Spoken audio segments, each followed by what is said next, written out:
کبھی کبھار ایک چیز اس کی کوئی ویلیو نہیں ہوتی، لیکن نسبت کے بعد وہ چیز بھی قیمتی بن جاتی ہے۔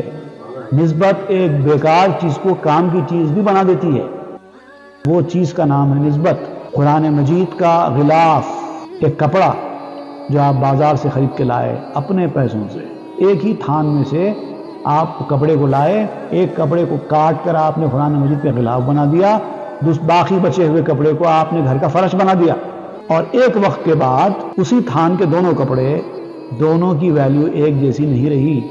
اس فرش پر آپ پاؤں رکھ کر چل رہے ہیں، دوسرے اس کپڑے کو آپ پاؤں لگانا بھی گوارا نہیں کرتے، حالانکہ اسی تھان کا وہی کپڑا ہے۔ نسبت نے اتنا بڑا فرق کر دیا ہے۔